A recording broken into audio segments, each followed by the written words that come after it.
This episode of Fatso Radio is brought to you by Volpe Martial Arts. Volpe Martial Arts is KW's hottest, newest, yes, it's over a year old, but it's still KW's hottest, newest Kung Fu and Hapkido martial arts schools, folks. Sifu Adam Volpe is my brother. He brings you his lifelong passion of Kung Fu and Hapkido right to your door. Actually, right now, right to your screen, wherever you are. We're mobile, we're virtual, folks. Check out Volpe Martial Arts for more information. This episode is also brought to you by Barbudo Co, actually, barbudoco.com.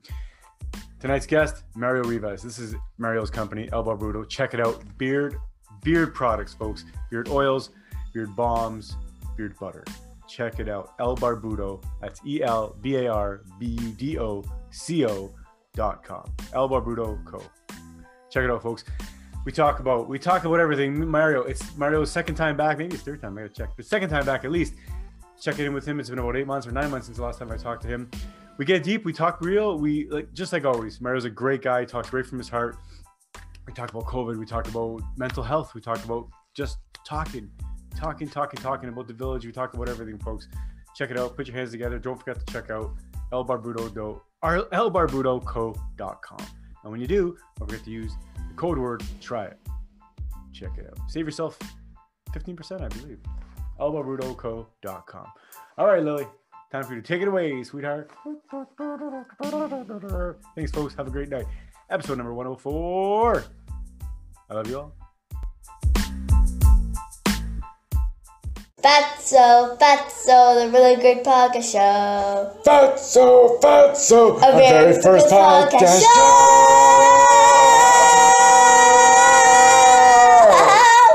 Yeah. Hey everybody, welcome back. Welcome to Fatso Radio. This is episode number 104, and I'm so happy to welcome back a good friend, Mario Rivas. Mario, welcome back, my buddy. Hey, how you doing, man? Thanks for having me. I appreciate it. Thanks for coming back, Mario. It's been probably about 6 months or so, maybe even more, maybe 8 months or so since our last episode. Last time we were talking, I think it was back in May of last year. But yeah, man, it's been a crazy year. We were just in the start of the craziness last year when we were chatting. But like I said, welcome back. What's new, and how are you holding up? Yeah, thanks for having me again. I appreciate it.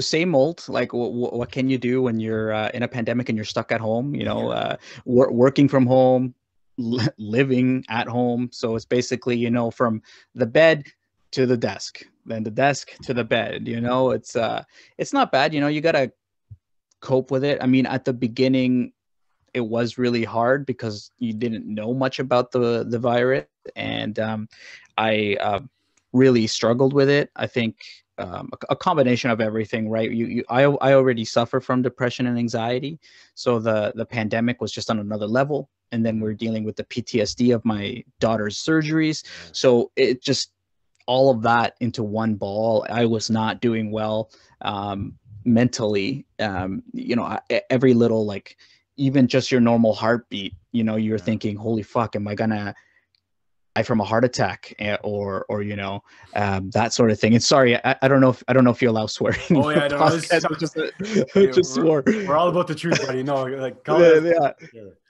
yeah. So other than that, you try to get you try to get yourself right. I'm now in a better state mentally, especially talking with my doctor. I talk regularly with my therapist. So, after many tests with my doctor, I'm very healthy, which is great. My heart is good.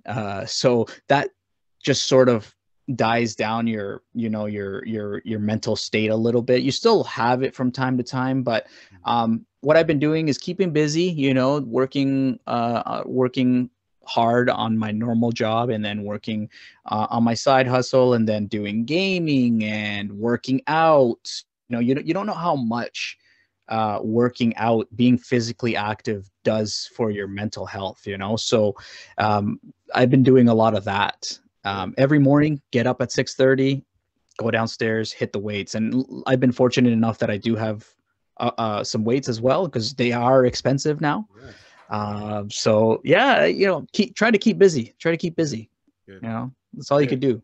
Absolutely. I'm glad you mentioned that, because routine, I know for me personally, I mean, I battled with depression as well, at different levels. I don't know, I've never talked to a doctor about it, but I probably should have, years ago, or even now today. But absolutely, that rings so true to me as well, because things like routine, things like staying in a good state, a good mental state, those, just something like, a routine gets thrown around, and has been thrown around my whole life. I've always heard that, but until you actually try it, until you see the benefits of it, it doesn't really make sense. But it speaks volumes to me, because I know I'm at my best when I'm in routine, when I'm doing things that I know that are good for me, like exercising, like whether it's weights or, walking or running or anything like that. Right.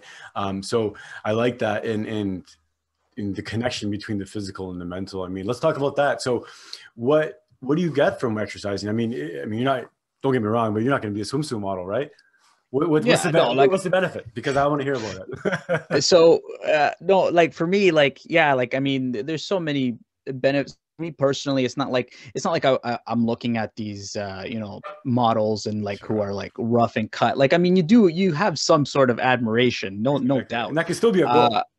It could still be a goal, yeah, 100%. But for me, it was so I was looking at this coronavirus. It attacks your people who are immune deficient, right? But it also attacks people with like high blood pressure and whatnot. So I don't have any immune deficiencies that I know of, or that I don't know if you probably need to get tested to find out. But like, I have high blood pressure, so I started, when all of this hit, my mental state was like, I'm high risk. If I get this, am I gonna die? Like, and then that just, so as the anxiety as well, but yeah, heightens everything. So I just started thinking, you know what, you got to be more healthy. You got to start eating healthier.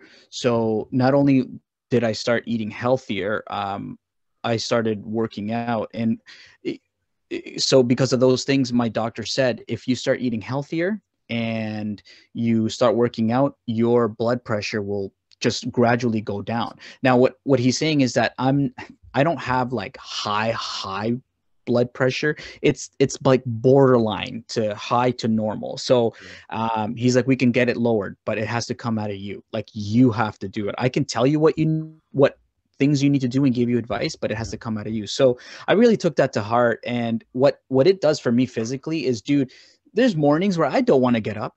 I don't want to get up. Like, I'm just like 6:30 hits and I'm like, but then you go downstairs, you do your first set, whatever that may be. And for me, it's like this overwhelming, I can't explain it, but it's just like this sort of like euphoric, like feeling of just feeling good. Yeah. You're down there by yourself. It's like, it's you time, it's you time, and you feel great. All of the stress is lifted. All of my worries are lifted. I don't think about anything but just the sweating, the working out. And then after you're sweating, you feel good. Yes. Like you start feeling good. And I'm not going to lie to you. Like, when you start, and if you start going, you're going to feel tired during like the middle stages of the day into like the later stages. But after that, you feel great. Yeah. You feel more active. You feel more alive. So for me, I guess I always want to have that feeling of feeling great, of feeling like I've, just lifted every time I work out, I feel like I'm getting closer to my blood pressure going down and the stress just lifting. So for me, that was my goal. Nice. And also too, like, I wanted to keep fit, because if soccer does come back, and I'm praying that this summer it comes back, I can play and I can also ref, right? So I want to keep in shape for that. But mainly my main focus is that this coronavirus has opened my eyes. And now that as I'm getting older, when we were young, we were like, we can, the flu, whatever, you're healthy. It'll come down. Old people to worry about, right? Yeah, exactly. When SARS hit, I was in high school. I'm like, it's only affecting old people, but now it could affect anybody. You could be in your prime, and we've all heard stories about being in your prime, and it still affects you, right? So I was just figured, I still feel like I have so much more to live for, and wanting to do. So I'm just like, I'm going to try to be as healthy as possible. And I mean, that doesn't mean, like, for me, I don't take dieting like to the extreme. Sure. I still try to eat 80%, well, 90% as much healthy as possible. And then there's 10% where I'm not gonna lie to you. I'll go get a Big Mac if I want to, or I'll I'll eat whatever. But like, it's moderation, and I'm not doing it every single fucking day or every other day. It's just So for me, that's not pigging out all the time. Like you're 18 and you're gonna live forever, right? Yeah, and for me, that was the realization. I'm gonna get 36 this year, and as we get older, our sort of our ability to stay stronger goes down, which is weird. So that's awesome. That's pretty much it, man. And what about diet? I mean, just as far as the 80-20 rule, or even your 90-20 rule, what do you constitute as a clean diet? Just kind of the common sense stuff, or anything specific? Yeah, so like speaking with my therapist, right, he when we talk, he tries to hit me with the greens and stuff like that, and like and then so to me there's a lot of diets. There's there's the veganism, there's the keto, there's Dr. Atkins, there's intermittent fasting. Like there's just so much information out there, right? So to me, it's information overload. So it's kind of like when I go to the gym, I forget what I need to do. And then like, if you're saying, like, for example, if you're talking about a barbell curl, like arm curls, right? Yeah. That just for me is overwhelming. So to me, what I started doing is I started following these guys on TikTok, and what they're saying is try a little bit of everything. So I kind of gotten into that mentality where I'm going to do 80% of my, and then you're going to have your proteins, right? And you're going to have some carb. Now, I don't follow like strict, like calorie deficits and stuff like that. I started that way, and then it just started messing me up. So I was like, because I didn't want to have to go on my phone every time and add the weight. Yeah, I can't do that. Yeah. So to me, as long as the majority of my plate is green, I have a little bit of carb and my protein, I'm good. I am not going to like go crazy and be like, oh my God, like how much, like I need to weigh the carb and I need to have certain, because to me, I'm done. I'm lost. So every day I try to eat as much good stuff, wholesome stuff as possible. And really keep it to the 3 meals a day. And then in the evening, if I want to have a snack, I can, or I just cut out the snack and then just have my 3 meals and I feel full. Now, I'm not going to lie to you. Like there's times where I want to go get a bowl of ice cream and I'm going to fucking binge on a bowl of ice cream, but it's moderation. I'm not going to get a big ass bowl. I'm going to get a little bowl. So like my wife has these like little bowls for her daycare, and that's what I get. 2 little scoops just to satisfy that need. Exactly. Right. Makes sense. Yeah. So that's what I do. And drinking a lot of water. Like I have tons of water bottles on my desk right now. If I'm going to drink pop, which I hardly drink pop now, it's the Coke Zero because it has 0 calories. It just tastes good. Yeah. And but not to drink so much pop. And I think that's what's really helped me out, because if I could, like, let's say I wanted to do the veganism that my therapist, prescribes. He's like, you don't have to. He recommended to me, right? Like it's and to each his own. Like if you want to do that, go ahead. But what I did is I picked little examples from where he gave me, because there's a good website good advice out of all of it. So like, I mean, he's good to do. There was a good movie that you could watch on. It's called Game Changers. I think we talked about it. Did you say it was a good movie? It was a good movie. I think it was really good. But to I'm me, glad you brought it up. but to me, I can't do that. I am not a to me, like, I'm not a pro athlete that could work out 5 times a day and eat all this majority of, like, when they're telling you you need to eat like 2,500 calories, I'm like, Nah. how can you eat that much? So Honestly, yeah. Honestly, in my opinion, I've said this before on my podcast, but that movie was 100% just a huge propaganda push from the big pharma or big grains and all that shit. Like any athlete, I mean, there's like 2 vegan athletes around the world that are successful, and they found them for the movie. The majority of people eat meat, right? The majority of people eat everything, and it's funny because there's a growing majority of people, not majority, but growing group of people that are not only keto athletes but now carnivore athletes, and they're just crushing things, right? There's like Dr. Sean Baker. He's this carnivore doctor. He's 55 or 58 years old, breaking world records and all these kinds of things, right?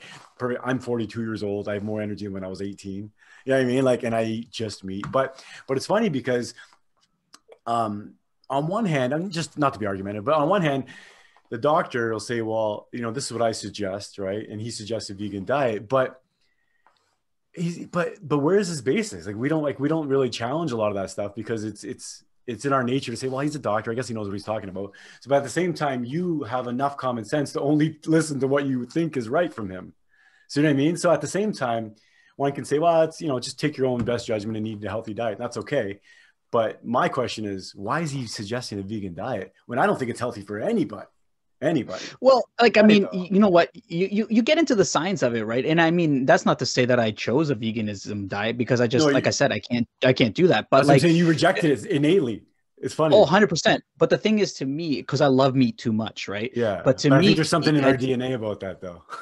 well, like, you know, like if you really think about it, right? Like the movie goes into the sciences of like, well, there's a reason why the meat that you consume only is grass fed, right? Because the nutrients are coming out of the grass, and then like, why are you going to take the nutrients out of the grass? And so it really starts making you think. It right? makes you like, think for sure. Yeah, it does. Like, well, you know what? You know, you're right. Like, why am I going to take secondhand accounts from the beef? Or for that example, well, but like, I just want to hammer this one point about the grass. The truth of the matter is that we can't digest grass, right? And we can't digest most plants in the world. So it's actually in our favor. We're lucky that we have herbivores, right? Like cows that have 4-chambered stomachs that can eat that grass. They actually upconvert a terribly non-nutritious plant. They upconvert it through their digestion into beef. Honestly, so we can eat beef, and we can eat a portion of that beef and get all the nutrients, all the calories, all the benefits we can, that they have to eat like a fucking acre of grass to do that. So that's kind of the benefit of eating beef. And we don't have 4-chamber stomachs. Like, honestly, we can't eat that grass. So then what do you say to the people that are eating only leafy products like romaine lettuce or I think spinach? That's a good question. I think they're making a huge mistake, but it's not their fault. It's because they've been told that we need, you know, predominantly plants. I think there's a role for plants in people's diets, but I think it's the opposite of what we've been told. I think it's more of an idea of what can you tolerate? Because if you think about it, all elimination diets eliminate most plants. The most digestible food and the easiest foods to digest, first is breast milk. After that, it's meat, quite honestly. So it's interesting. Now, if you start thinking about it the other way, I'm like, I mean, they could find a whole teams of athletes, and they literally are teams of athletes around the world that are omnivores, right? And if you think about the biggest bodybuilders, you think about the most optimal athletes, they do eat a fair amount of protein. The easiest way to get protein is animal source. The most bioavailable protein is also animal too, right? So even if you want to get the same amount of protein from plants, you have to eat 10 times as much, but then the bioavailability of it is even less too. So that's the argument, I guess. Well, yeah, and I mean, I totally agree because as you're watching the movie, the movie also tells you that plants are not a good source of protein, right? Yeah, which is interesting that they say that, because I'm like, well, then why are you promoting? Because you start thinking, right? So like, it's like, oh, you can make tofu, or you can make this and that, like some variations of it which give you proteins, and you can, like, nuts have protein and all this other stuff. So it starts to think. But like, my question to you is like, when you're on a carnivore diet, like for me, for example, right? Like, I have high blood pressure, right? Okay.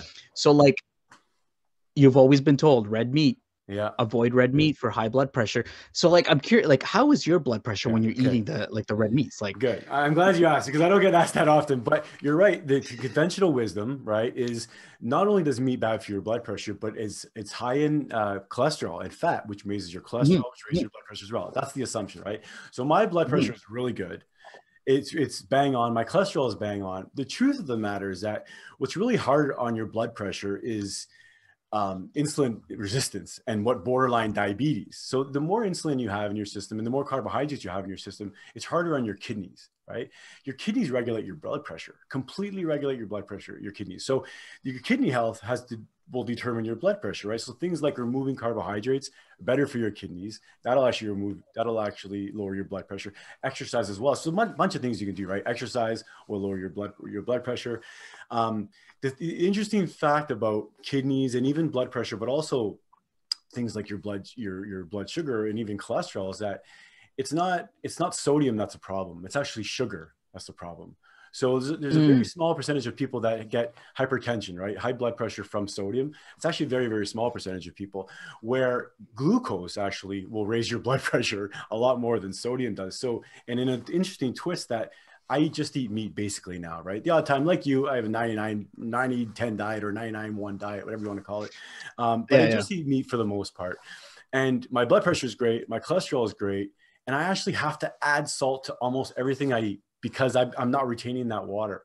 It's completely the opposite, right, of what we've been told. We've been told don't have salt because you're going to don't have water. So you're retaining water, you can sway your ankles and all this stuff, whatever your joints. The truth is, sugar and glucose, especially that high fructose glucose, or especially the refined glucose, the carbohydrates, that actually raises your blood pressure. Well, how? It retains water, right? It retains water, and that raises your blood pressure. That actually gives you swollen ankles. So it's the sugar that actually makes you retain water. And then not only with the high sugar, right, your body has to actually then produce insulin, and then to counteract that sugar. And insulin's a growth hormone, so you're going to gain weight having high insulin. So that's really why, for me and a lot of people that are doing the whole keto and the carnivore thing, is that a lot of people narrowed it down to, and I think that it really comes down to your sugar, not only your sugar tolerance, your sugar intake, and then what your body does with that sugar intake. And it's all about your hormones, insulin, it's interesting about that. But you're right. You can eat plants all day. And quite honestly, you will need to eat plants all day. Here's an example. If you're a vegetarian and you're eating salads all day, how many salads are going to fill you up? You're going to have to eat all day. If you're not going to eat any meat, you're going to have just rely on beans. First of all, you're going to eat beans and salad all day. You're going to be, I'll hear you a mile away. You're going to be farting all day, right? All these grains, it's really actually hard on that digestive system. And it's funny, the more nutrient dense food you eat, which comes from meat and fat and organs and things like that, the less often you have to eat. So intermittent fasting for someone who's doing a keto diet or someone who's doing a carnivore diet is actually quite easy for a lot of people. Intermittent fasting, if you're eating high carbs, is really hard, right? Because you're hungry all the time. How can you fast? Yeah. You're starving. And the reason why you're hungry every couple hours, and the reason why you do have to eat every 3 or 2 hours if you're on a high carb diet, is because you're literally chasing your blood sugar. So if you eat a high carb diet, even if it's not high carb, but if you eat a sandwich, right? 2 hours later, or after that, half an hour later, your blood sugar will rise. 2 hours later, your blood sugar will crash again because insulin is doing its job of lowering that blood sugar back to baseline. The reason for that is because high blood sugar is actually dangerous. You can die, right? So your insulin gets produced by your pancreas, lowers that blood sugar below baseline, actually, and that creates a little bit of a craving. So then you eat again, and it goes up and down all day long. When you're eating mostly fat and protein, your blood sugar is very stable. The less often you eat, your blood sugar is very stable as well. And the interesting thing is that, say I fast all day, I don't eat anything all day, my blood sugar will be stable all day long. And I feel great, and I have clarity and all this stuff. It makes you almost feel like you don't need to eat. The truth is you just don't need to eat nearly as much as we do. And you get to that kind of freedom from that high fat diet. But you're right. A movie like Game Changers, man, it makes you think, but I'm afraid that it's like kind of directed a lot of people in the wrong direction. Because guess how many people you think are going to prescribe to that diet? A lot. Oh, a lot of people. I mean, veganism is all over the place. Yeah, it's huge. And I'm fighting it. It's huge, right? And that's where my mentality comes from, right? It's like, you're telling me this, you're telling me that, this movie's telling me this, that YouTube video, like it's information overload. So who's right? Who's confusing. Wrong? Yeah, you're right. It is confusing. And for every podcast out there, or every article, or for every whatever that says keto is good, there's going to be 10 that says it's bad. And I look at that almost like every good thing has been contested, right? Every good thing has been pushed back from the mainstream media or from the status quo. And this is one of those things I think that is against the status quo. It's like, so think of all the pharmaceuticals, or think of all the products and all that stuff that's making money in the economy. If I'm eating just steak and eggs and liver, there's not a lot of market out there, right? Not a lot of extra market, not a lot of commerce that's built off of a diet like that. There's not a lot of drugs you're going to give me because I don't take any drugs, like no medicine, right? There's not a lot of stuff that if you're going to be healthy. So it's, in one of those conspiratorial kind of ways, there's not a lot of money in making people healthy. That sucks, right? So I think the best way to find it, or the best way to kind of, or for a lot of people, the only way to get to the truth is to really just experiment, right? Try for themselves. 100%. I agree. And that's what happened to me, right? I did the low fat diet for years. I eat chicken and rice for like 2 years fucking straight. Chicken breast and rice tastes like nothing, right? I couldn't add butter to it. Didn't even want to add salt because salt's bad for you. I did that, during my 20s, 300 and some weight, pounds. Couldn't lose weight. You saw me at OpenText, right? 2016, I kind of started the whole keto kind of thing. I started losing weight, more and more weight after a year. It's been 4 years now, I guess 5 years almost now. And it's kind of gone the area now where I've gone to the point where, like I said, I'm just eating meat, but you can still do it with a keto version. What you're doing actually sounds perfect, because in a lot of ways sounds perfect, because you're basically eating a lot of greens, right? And then you're having some protein. So just have some meat on there. If your protein is meat, you're fine, right? Eggs, meat, stuff like that. And then your carbs, you're saying you're eliminating your carbs, but really you're having some carbs in that salad. You're having some carbs in vegetables. So if you mean carbs by some starches or some grains or something, probably like breads and stuff like that. Yeah. If you are, and if you're doing that and you're great and it's working great for you, great. My suggestion for people who are trying to either lose weight or get healthier or trying to kick something is to also kick that grain, because you can have carbohydrates, and carbohydrates themselves aren't innately, dangerous or innately bad, but it's what the carbohydrate comes in. And for a lot of people, grains cause problems, but for a lot of people, some people not. So yeah, if you are interested in something to tweak, that might be somewhere to go. Yeah. Oh, and it's interesting that you were saying that as I was hearing you talk about how like your liver, has the problem, and if your liver has problems, and that's where your high blood pressure comes from. So it's really interesting you saying that. Kidneys, your kidneys, sorry. But it's also whatever you were saying your liver though, because your liver is also, it's interesting you mentioned that, because the liver is the first place that actually digests high fructose corn syrup and all glucose, or all fructose rather, the same place that delivers or digests your alcohol, right? So the same idea. If you're having problems with your liver, you can backstep your kidneys and then forward. But yeah, you're right. Okay, So like I was listening to that and I'm like, oh, that's interesting. Like, maybe I should cut that, because like and it's not like I'm having high amounts of, like what I'm saying is, like in the mornings I'll have 2 fried eggs, eggs over medium. Good. And because they're dippy, right? I love to, and from growing up, right? Like from growing up, my mom would make us the eggs, and we would dip it in with some bread. Yep. So toast. So like, but I also do like eggs and bacon, which is when I actually lost a lot of weight. It was when I was doing intermittent fasting, and every morning on OpenText, I would go get some eggs and bacon, and that's it. Put a little bit of ketchup on it. Yep. And that was it. Yeah. And like having a lemon water in the morning, it really helps. So like, I don't have too much rice, but it is good, but like I don't have a lot of it. If anything, I will make sure that it's just like a little portion, because I still like to have the taste. But like, you're right, like maybe DNA too. I get it with the rice. I mean, it's like the pasta. Oh, it is, right? Yeah.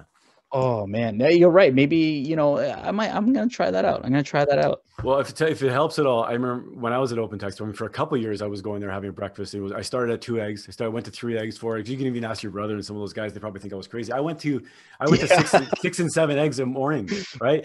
Yeah. At even one point, I got to 8 eggs in the morning, and I lost literally 100 pounds doing that, over the course of a year or so. So yeah, try that out. It is hard to get rid of the carbs, right? It is hard to get rid of the bread. 100%. But everything good is hard. Right? That's true. Yeah. Anything that we could try is hard. Okay, let's switch gears. I want to get into the El Barbudo. So El Barbudo, if that's okay. El Barbudo, new company you've started, right? Oh, how long has it been open now? Or how long have you been running? It's been a year, actually. A year and a bit. So I started it late 2019. Okay, so tell us about it. What is it, and the origins, kind of what's your idea, the passion behind it and all? So, I mean, El Barbudo basically means the bearded one in Spanish. So I kind of there's a lot of it's beard care products. So, I do beard oils, beard balms, and beard butters. Okay. So at first, it was funny because when I was growing, I always saw these guys with like luscious, masculine manes. Like, it was incredible. Like you see this guy, he's got a sweet beard, and it's like, that's a fucking man. That's machismo. So, yeah. So I decided to start growing a beard, and I've always had facial hair. But like I really decided to grow my beard years ago. Okay. And so at the beginning, I never did anything to it. It was just there. Okay. And so then I started researching it. And then I started looking into like beard products and like beard oils. So I decided to buy like these generic branded beard oils. I went to, I don't know if Sally's, right? For like hair and stuff, for like where barbers go to buy hair stuff. So I was like, okay, I'm going to try them out. So I bought this beard oil, and then I started looking up this guy called BeardTube on YouTube.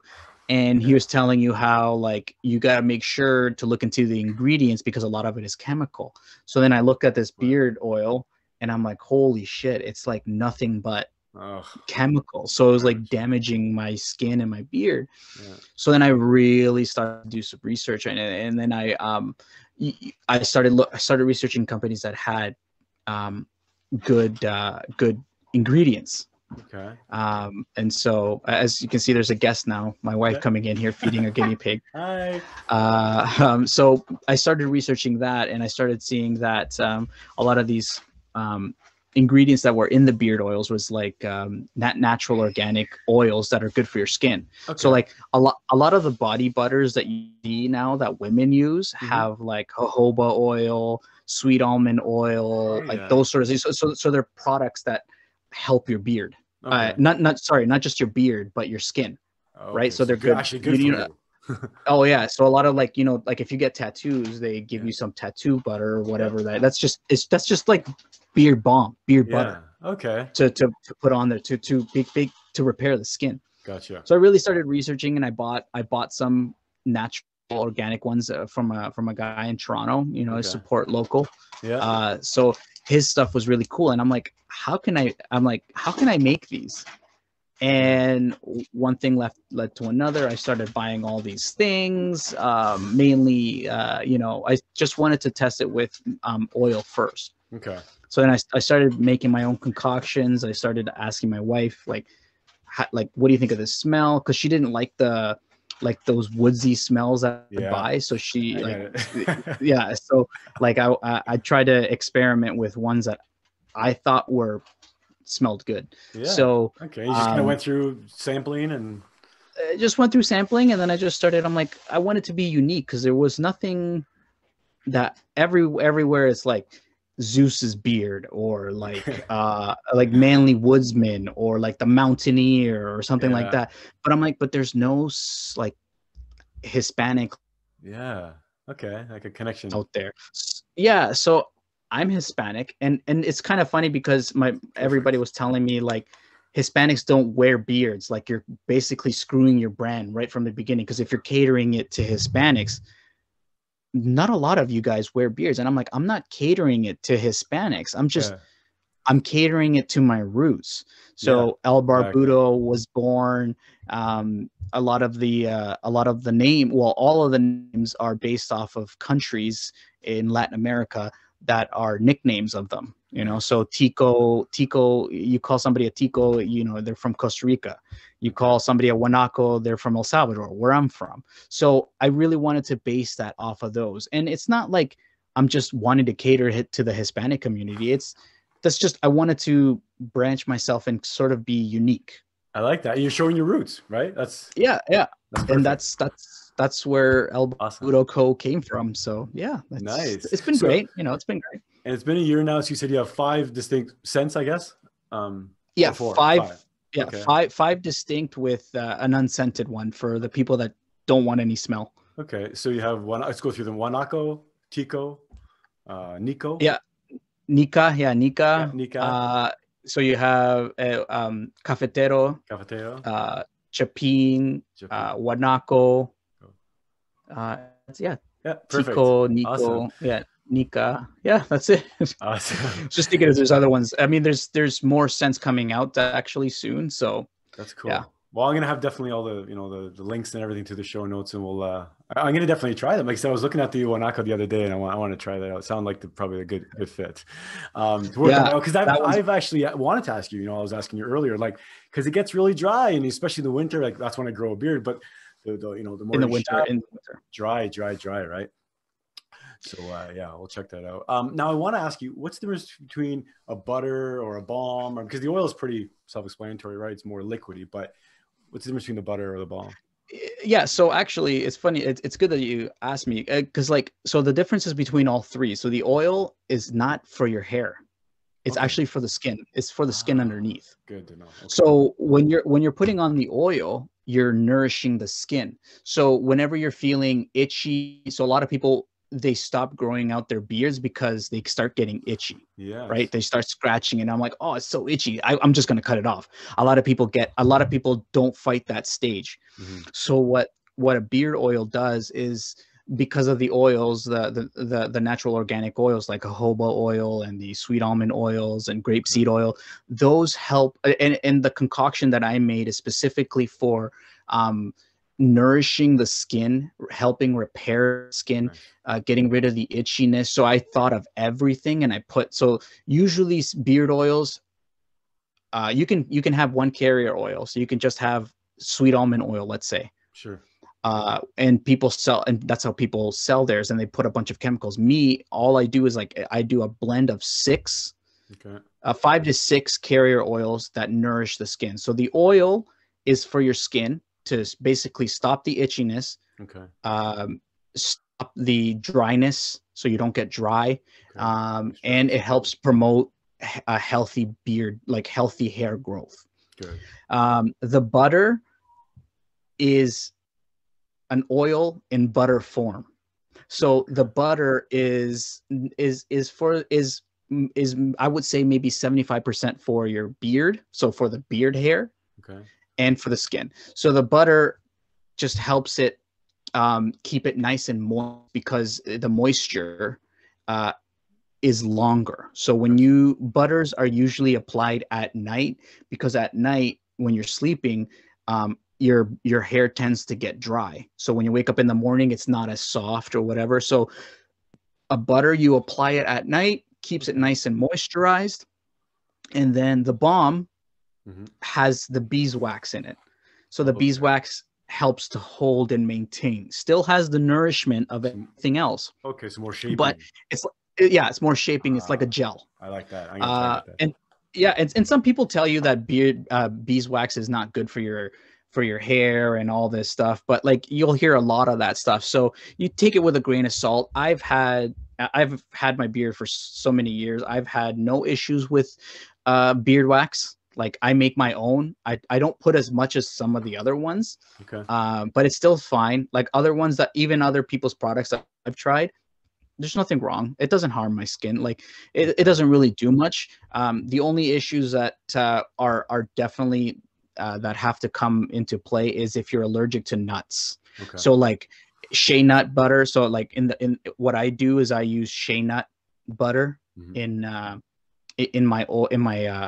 butters and in the balms. So if you have a nut allergy, you can substitute that with like mango butter and shea nut butter, right? So I do both. I have shea nut and mango butter in both of them.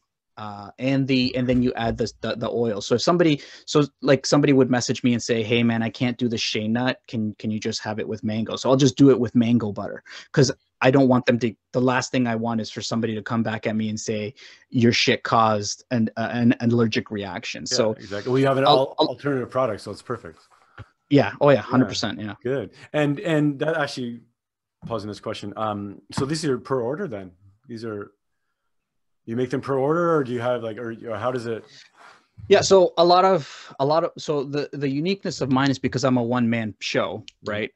Mine is, I do small batch made on order. Nice. So for me, I want to make sure that when you're getting your product, it's the freshest that it can be.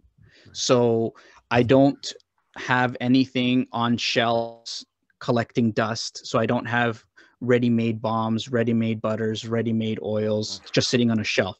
Because if you do, all of those products start to settle, right? If you're not using them. So if I don't get a sale, they'll start just not being as good as when it's fresh. So when you buy it, you're going to use it every day. So I know that the oils are going to be used within the bond of everything within the products, right? So, but if I don't get a sale, let's say in a month or 2 months or whatever, which I don't care, right? This is just a side hustle. I don't want it to stay on the shelf and get ruined. Yeah. So when I say made on order, if you order, I'm going to make that order fresh for you. So that it's fresh and it's cleaned, right? And typically what's the turnaround time? A couple days? How long does it take to get an order? So, I do use it on there, like, because of COVID and whatever. It's not my fault that it might be a little delayed because Canada Post, I use Canada Post, right? Like that's what's used for my thing. But if you're local, so with KW, Cambridge, even Guelph, I'll do. I do them myself. I deliver them myself, and you only pay $2 for local delivery. But the turnaround is usually 24 to 48 hours, depending on my time. I try to do it as soon as I get an order. So, like, I mean, if I were to get an order right now, technically I'm during my business working hours. So I tend to do them in the evenings, and if it's done, so let's say if you just order an oil, boom, I could have that turned around within 4 hours. But the butter and the bombs, it needs time to, because it's all the product is heated and it's trying to bond. You need to let it. Those usually take about 12 hours to set, to set really good. So usually what I do is between 24 to 48 hours is a good turnaround, which is what I have on there. So I love that. I love that. And I love the idea that it's artisan, right? It's small batch. It's you making it with your hands, right? In your house. It's not some factory in a far off land where we have no idea what's in it. Like you said, there's 5 ingredients. I really love that. And quite honestly, 2 days waiting is nothing, right? I mean, you're going to wait for something.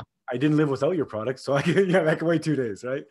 Or I did live without your product, rather. I can wait for 2 days. That's and the local thing, how's that going with the local delivery? It's fine. Oh, it's not bad. It's great. I've had a couple of local deliveries. Like, I've had a lot of people ask me, like, you get the smart ass people, like, how's your sanitation portion of it, like, what do you do, or stuff like that. So, like, I let them know that everything is sanitary. I always put on gloves when I'm cleaning, when I'm doing any sort of material handling. I clean everything. Cool.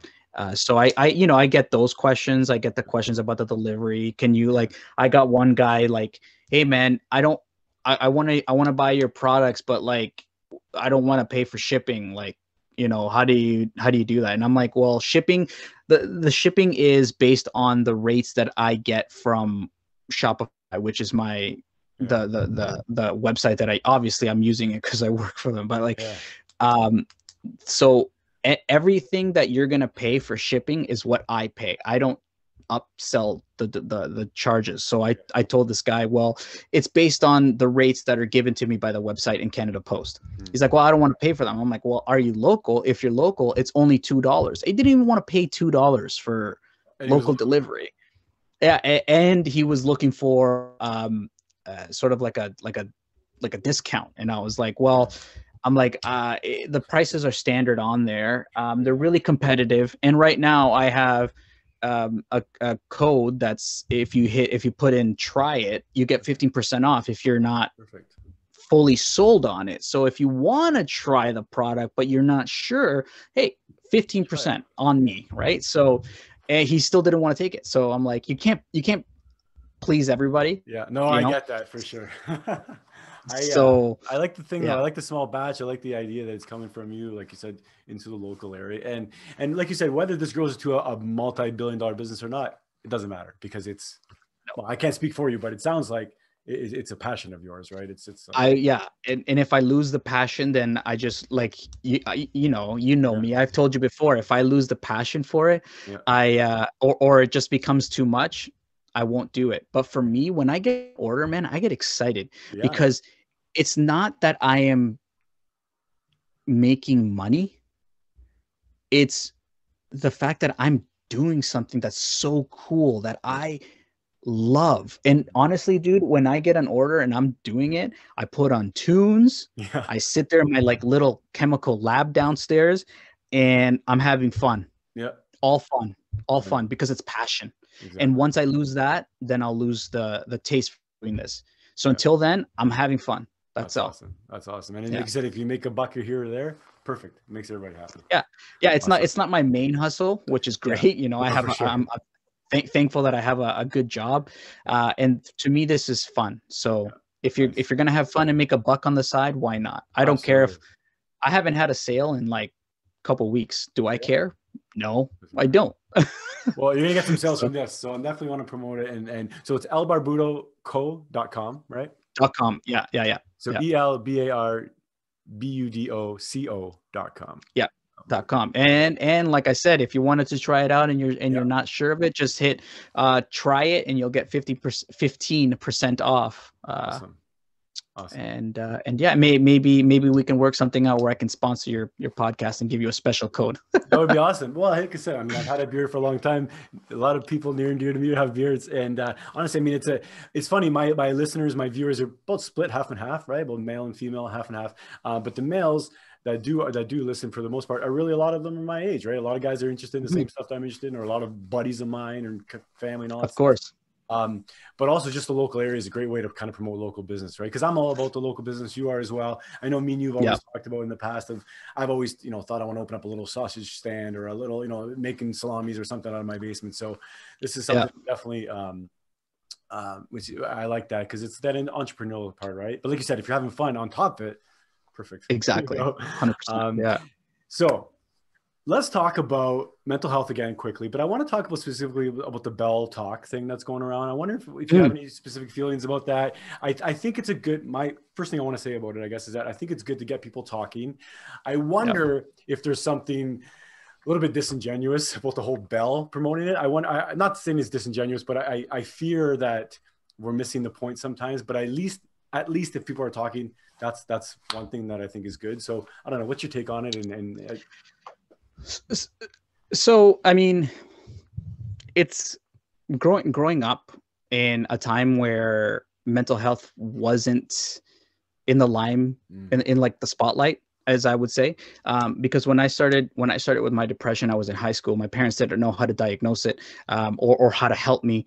And doctors were either, maybe you should go speak to somebody, but they never really helped me with it. Or they're like, go speak with a priest or something like that, trying to do that. I mean, mental health has always been around, and there have been doctors that have, obviously they know what they're doing, right? Therapists and stuff. But like, it hasn't really been in the spotlight because a lot of people are like, "Whoa, what? You're depressed?" But like, you don't have a disease, bro. You don't have like AIDS or cancer. Like, why are you crying? Like, I've gotten some of that from before, right? So, I mean, mental health is a disease. It's just a disease that's in you, right? It does, mess you up in more ways than one, right? So. The fact that a big company like Bell, they've been doing it for 11 years or something like that. Wow. I give them kudos because they're putting it in the spotlight. Yeah. So whether or not, there's like morality backing them up and they feel bad about doing it, about mental health, probably not. They probably don't care. It's probably they're just jumping on the trend or whatever. I don't know. Yeah. But it's a good trend for them to jump on it. And then, every time you tweet with the hashtag, they give 5 cents to mental health charities, whether you tweet it or put it on Facebook or stuff like that. That's really cool. So you could tell that, it may be a marketing scheme, but it's a good one because they're putting mental health on the map in Canada, at least. And it gets people talking because a lot of people don't talk about it. And it's funny because, you know, like my daughter's going through mental health right now, post PTSD from her surgeries. Like, I'll never understand what she went through Sure. or never feel what she went through, right? And it's funny because she's like, I'm fine. I'm fine. I don't want to speak to somebody. I don't want to speak to somebody. But you're not really fine because you still replay those in your head, and you start talking about it and you're thinking like, man, I could have died. And you start getting depressed over it. You start getting anxious. So it, you know, a lot of kids now, there's so much pressure on children nowadays, Yeah. right? That mental health is a serious topic that should get talked about more and more. You know, like Right. kids now, I think kids now during the pandemic are suffering the most Oh, you're right. because they are not used to this. Now you have children that are at home, they're studying at home, they're looking at a teacher through a screen instead of having that interaction. And we really didn't know how much that would affect children. We thought that children are going to have a blast. You know, you're staying at home, you don't have to go to school, you don't have to do that. Yeah. But they crave that interaction, you know. It's affecting them mentally. And for people and children in general already had or dealing with mental health issues, to pile this on, and me knowing that I'm an adult, and for me it is still bad. I can only imagine. So the awareness, I think, is more, it should be made more like Yeah. we should be continuing, especially now more than ever during this pandemic. You're right. You actually touched on a lot of good points there. So if I can remember, in the end, what Bell's doing is great because Yeah. it's progressing, right? It's pushing the idea. It's bringing to light, whether, like you said, whether they deep down they have good intentions or not, who doesn't really matter, because this is good. You're right. So that's good. And the idea that it does need to be brought to the spotlight because it was hidden. You're right. Even growing up for me, like, and you know that all the old cultures were even worse, right? The grandparents and Hmm. great grandparents, they hid even way more than we hid. So if this aunt or this uncle or this mother or whatever had issues, it was not only did people say that it was all in their head. Holy shit! Like that's harmful enough to say, oh, this person's not sick, this person whatever. It's just, I don't know, they can't Yeah. deal with this or whatever. But it's good You that gotta it's, suck it up. yeah, well, that was the old mentality, right? Just walk it off. It's essentially a mental walk off, right? And but that's just not the case, right? And it's good that it's being brought to light. And it's weird that, like, maybe it's the perfect timing that it is brought to light. In the last 10 years they've been doing this, but it's so important because now this is, like you said, this is showing us how important, or how much this is affecting our kids. Like you said, we've known that screen time was affecting our kids. We've known for the last 10 years that screen time in general, Hmm. that since cell phones came out, scientists have been saying, hey guys, it's not that good for you. And now society has kind of forced us into even more To of go it, to it. right? Yeah. And so now I understand, like, there's, the kids, my kids, your kids, everybody's kids are going, I just miss my friends. Yeah. I just want to go and be a kid, right? And play and all this stuff. So it's scary because we're torn between our government and the scientists and the health professionals are saying, stay home, be careful, be scared, essentially. And at the same time, we're like, wait a second, this is hurting us. Like, this is really, really hurting us, to the fact where kids are putting videos out saying how they're depressed, and their parents are putting videos out because their kids are depressed. And like, there's the suicide has gone up and all this stuff has gone up at the same time that we're also shining more light on it. So it's like this crazy crossroads, right? Like this nexus where, like, what's, Yeah, it's a catch 22. And it's I was watching, I saw a video of a student. She went viral with a movie that she made about how it is, what she's living through her eyes. okay. And no dialogue, really powerful. And if I can find it, I posted it on my Facebook, but Okay. I'll find it and Finally, I'll yeah. send you a post so you can watch it. But really powerful, and it really spells out how it's affecting children and everybody in general. Like, I mean, could you imagine if we were back in 1918 when the Spanish flu hit, Yeah. when we had no social media, we had no TV or anything like that? Those people must have gone mental, Well, because or did they not? Yeah, you're right. Maybe they did go mental, but at the same time, I don't think their life wasn't dependent on the as well. yeah, exactly. But like, So yeah, I'm just saying, like, yeah, I know what you mean. staying at home. What are you gonna do? Playing board games or whatever? But like, it's crazy to think that I tell my wife all the time, like, dude, the Spanish flu was like 3 years. And listen, whether you believe in the COVID thing or not, it I hate it because I see so many people out there that are like, it's fake. The government is telling you what to do, blah, blah, blah, blah. And I'm like, dude, I'm pretty sure you have hidden mental health issues that you should probably look into, because like something must have bothered you when you were, or something is in there. No, and I'm not saying it to be rude or anything. I'm saying it to be true, because you must have some sort of PTSD about something. Well, I think what it is, I think there's so much distrust out there, right? There's so much distrust for our government that something like, and this is the perfect example, because I don't think it's fake by any means. However, I do think the government is overreaching. So how do we make sense of that? I totally agree with you. Like, do I 100% agree with what everything the government is telling us or doing? No. But what I do believe, and I wholeheartedly believe, is that they at least some form of care to the population. Now, have we ever had, and it's funny because I fought or debated this with a friend. I said, have we ever had a government, or in government history or in the history of man, have we ever had a government that's actually true to the people? They may say, yes, we're for the people and blah, blah, blah, blah. But when they come into power, what do they do? They're corrupt. They do. I'll give you an example. Like in El Salvador, when El Salvador had its civil war, right? You had the rebels who fighting for the people, fighting for the farmers' rights. They were fighting for the poor people and blah, blah, blah, blah.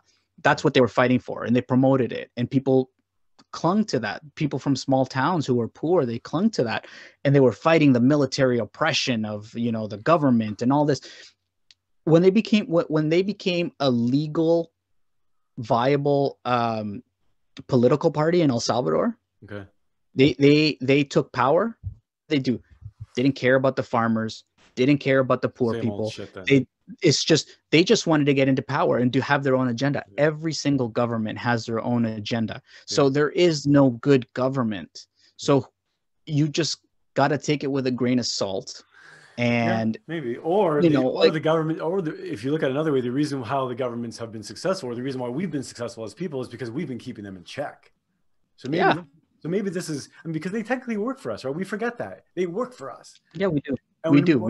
Yeah. And when we've been at home, a lot of people have been home. A lot of people have been out of work, right? They've been working, or they've been at least getting paid. That's other things that people are getting really pissed off about too. But I guess maybe the idea of keeping them in check is good, because we should question them. When he says something on TV, whether it's our Supreme Leader Trudeau or our Supreme Leader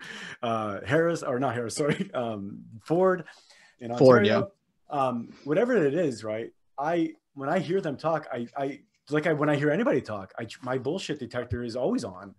Right? Yeah, you take it with a grain of salt. Yeah, always take it with a grain of salt. So I think the problem is at this time is that this is like a really drastic measure for a lot of people. This is something that a lot of people have never lived through. So now when someone questions what they're hearing, like me, for example, if I say, I don't really know if that, whatever fact I'm reading, or whatever, policy or whatever suggestion I'm hearing, if I say, I'm not really sure if I believe that, sometimes we're in a time today where we're getting shit on just for questioning stuff. And oftentimes we have to remember that it's our questioning stuff that keeps us straight, right? It's what keeps the government in check, is us questioning stuff. So I hate it when someone says, well, you think it's all fake? Wait a second. Just because I said I don't trust the first vaccine that came out 6 minutes after it was released doesn't mean I think it's all fake, right? So, and I'm exaggerating, of course, it didn't come out 6 minutes, but like, just because I'm questioning anything doesn't mean that I think it's all fake. And I think the same logic has to be applied with 10 years ago it was okay to question vaccines. 5 years ago it was okay to question vaccines, right? Whether you think it's crazy or not, it was still okay to have that position. So it should be okay to question this, right? But like you said, that being said, when someone, either you see a video when someone dies next door, or you hear about someone who dies next door, oftentimes that example gets thrown in our face. Like, well, don't you care about other people? I'm like, yes, I do care, right? And that brings back to the original point you said. During COVID, it made you think about how to get healthier. That's what we should be talking about. How the hell can we lower everybody's risk from dying, right? Not just long care facilities, not just our kids, not just the teachers, not just people in hospitals, but how do we lower everybody's right, or percentage of, or case of dying or complications from this. And the truth is that we need to be healthier. We need to be metabolically healthier, right? We need to have better managing of our sugar and our high blood pressure, all this stuff, because like you said, all this stuff makes, COVID worse. But like you said, at the same time, it's hard because we're being told, or the narrative is changing. It seems like it's changing. Some people say, well, the narrative has been the same, but the advice is changing every day because science is changing every day. Sure. But in this, in the real kind of theme of science, then we should also be able to question science. Science is never settled by the definition of science, right? So I don't know. There's my rant. I know. I wholeheartedly agree with you. Like, I mean, should you question? Of course, you should always question everything. Yeah. But don't be stupid. Let's overthrow the government. Let's go over there. So I posed that question to my friend. So if you were to successfully overthrow the government, okay, if you did it yourself, what would you do differently? Well, I'm not a politician. Yeah. Well, then there you go. So the politicians are doing their job. Whether or not you believe them is just one thing, but they're doing their job is another. So I can't be a politician. I don't know how to run a country. But can you? Because here's another question. Can you maybe the people in council or the people in government, essentially they are people like you and me, right? Just because they're lawyers. Oh, yeah, no, they're 100% human beings like us, but like they like could I do so it's the same thing as like if you were to say to, like, for me, for example, could I do your job right now in Canada Post? Sure. Probably not without some form of training. Exactly, yeah. I would have to have that training, and vice versa. Like, you would not be able to do my job that I'm doing right now with some form of training. So yes, I can be a politician, but I would need that training. Yeah. So here's something I'm going to even dig deeper on this. What kind of training does a politician need, or should they need? Unless it's like, it seems like, you know what I mean? Like, it makes me think of what kind of a training does a politician need if they're just speaking for the people. That's good. That's a great question. Because I'll tell you, I was president of my high school, and I had a great campaign. All my friends are laughing right now. And you know what? Well, of course, I did nothing the next year. We had a carnival and I had pizza day or whatever. But the idea was like, I don't think anybody's qualified to be a politician. And I think if someone thinks they're qualified, we should probably be afraid of that person. What do you think of that? Because it's like, I mean, if you're looking for power, that's a good way to do it, get in politics, right? But you can also be in politics without looking for power.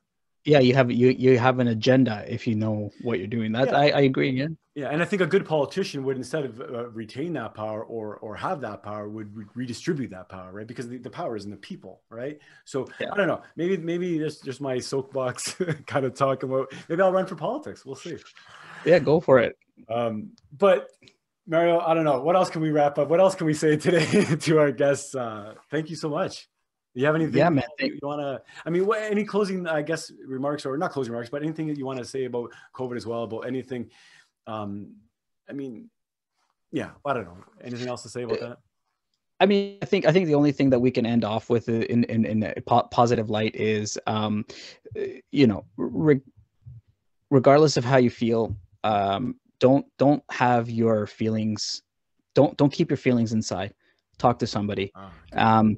You'll always have somebody there. And I think I posted it yesterday when I said, I may not know you and you may not know me, but I am always somebody that you can talk to. Just, there is always somebody there to help, to even if you just, I'm not a therapist, but just to be an ear for you to talk. Just, you know, don't leave things bottled up, as cliche as it sounds.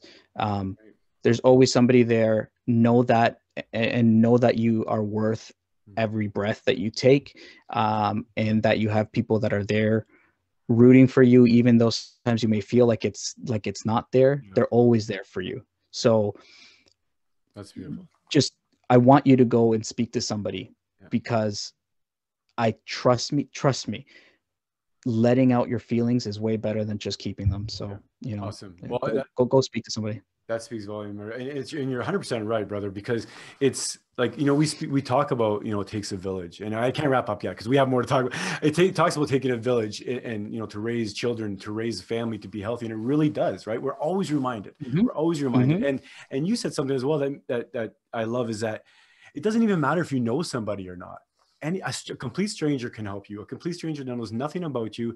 Even 2-minute conversation, a 2-minute message on social media or something can make you feel better just by reaching out, right?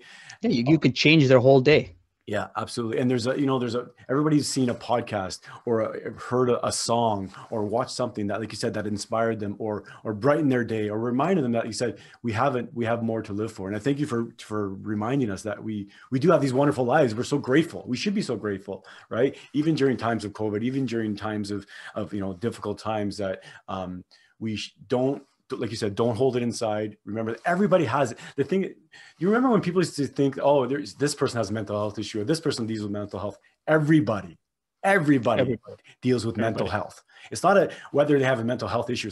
It's a spectrum. We all have mental health, just like physical health. We all deal with it, right? So I like the idea of keeping everybody on board and reaching out, always reaching out. It's the same thing. If you broke your elbow, you broke your arm, you wouldn't be afraid to go to the doctor. You wouldn't be afraid to ask for help, your mom, your brother, your sister, whatever, right? Yeah, so exactly. We really need to think of it the same way as our mental health, because it's funny, the people in our life contribute to our mental health. So of course we should ask them for help if we're having issues. They're part of it, right? They're part of our lives. The other thing I want to say too is that we shouldn't be, I hope that people aren't married to their ideas as well, because like you said earlier, is that we may have different ideas about different things, but those ideas can change, right? After time and after different perspective and hearing someone else's story, those ideas can change. So I think that it's good to be open-minded. It's good to, have perspective and to know that, we're not necessarily experts in anything, but at the same time, you and I are therapists, because you can be my therapist for half an hour if I need you. And I can be your therapist for half an hour if you need me, right? Yeah, it's just a lending ear, and like I love that you said that you may have so many ideas and whatnot, and some people may say I've certainly gotten criticized for like, holy cow, first you wanted to start a clothing brand, then you wanted to start a beard oil company, then you wanted to start a hat company, but that is what makes you creative. Yes, you're always thinking, you're always being creative. So if you have all these ideas, jot them down. That's fine. Jot them down, and then maybe you can come back to them. But don't feel bad that you have this idea. Oh, and now tomorrow you're going to have another idea. Am I crazy that now I'm thinking this and stuff? Like, the more ideas you have, the more creative you have, the more creativity you have, and the more you can do. And expanding your mind is always something good. So like, go for it. You have an idea to have a podcast, go for it. You want to do gaming, go for it. You want to be a mobile app creator, whatever, man. You want to make games, you can do all that if you want to. Just put in the time and the effort to learn it. There's nothing wrong with it. It's amazing. And like you said, and creativity creates more creativity. And that's what love is, right? And that's what sharing, that's why artists create, to share the love and to communicate with other people. And what are we communicating? I think what we're communicating is that we're all in this together, right? So maybe that's where we can wrap it up. Mario, thank you so much for your time, my brother. I appreciate it, man. Thank you. Again, it's elbarbudoco.com. Yep. And we'll definitely we'll talk later, and we'll hook us up from maybe a discount code or some kind of promotion or something. We'll yeah, for sure. Awesome, buddy. Thank you so much. And please say hi to the family and your brother and everybody for me. Have a great day, brother. Yeah, for sure, man. Thanks. Cheers. All right, man. Take care. Bye-bye. Let's say bye to everybody. And we'll say thanks for listening. Say thanks for listening. Thanks for listening. Bye-bye. Fatso Radio, the really great podcast show. Fatso Radio, the really great podcast show. So get your butt and get in your chair. Don't eat your nails and don't pull your hair. We'll talk about chicken or talk about steak. We'll talk about fat, for goodness sake. Fatso, the really great podcast show. Fatso, a very first podcast show.